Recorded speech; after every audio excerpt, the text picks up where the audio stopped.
My name is Rudolf Cardinal and I'm an Honorary Specialist Registrar in Psychiatry at ST4 level. The academic clinical fellowship programme is primarily aimed at those who have a strong interest in research and a research career in academic medicine, but who don't have a PhD yet and want to gain that kind of training. But it's also open for people who are at a postdoctoral level, and I applied via that route. And for me it provided some research time in which to do some clinically focused review work, but also to put together a grant application for a postdoctoral fellowship. And so now my work is kindly funded by the Wellcome Trust, and that's a mixture of 80% research and 20% clinical work in a computational area of psychiatry.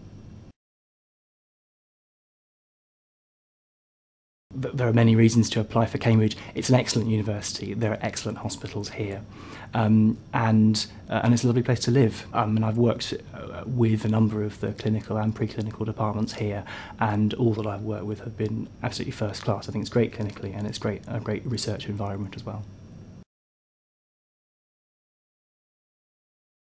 There are clear advantages in terms of support for developing grant applications and PhD applications, and also in Cambridge there's these days quite a strong sort of collegiate atmosphere of the ACF group, which is very nice, and there's a very dedicated staff at the Clinical Academic Training Office, or CATO, who administer this programme across a number of the departments within clinical disciplines.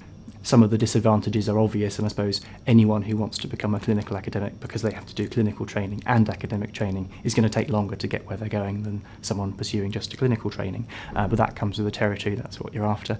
And there can be some difficulties in juggling time, I suppose, because for example, if your research time of 25% isn't all in one block, if it's distributed, then it can be a little bit tricky sometimes working part-time in a clinical environment.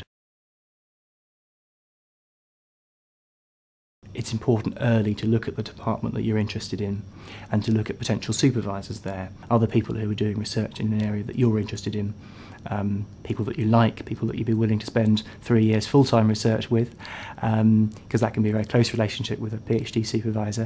Although it sounds like quite a long time to work up towards a PhD application or other grant application, 3 years at 25% time is not a huge amount of time, and probably there's quite a bit of preliminary work and preliminary experience that you need to get. It's important to think early about getting those things going.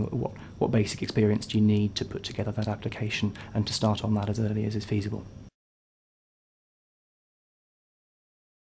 So at the moment I'm in a research phase. I'm out of the main clinical training programme for 3 years of primarily research time, and I'm looking at some computational models and ideas of how small modules in the brain might represent information and select it for attention, and how some of those mechanisms might be relevant for clinical disorders, including hallucinations. When I finish that research component, then I anticipate going back to complete a clinical training, and at that point I would hope to pursue a joint career in clinical academic psychiatry and to work on computational aspects of psychiatry in the longer run.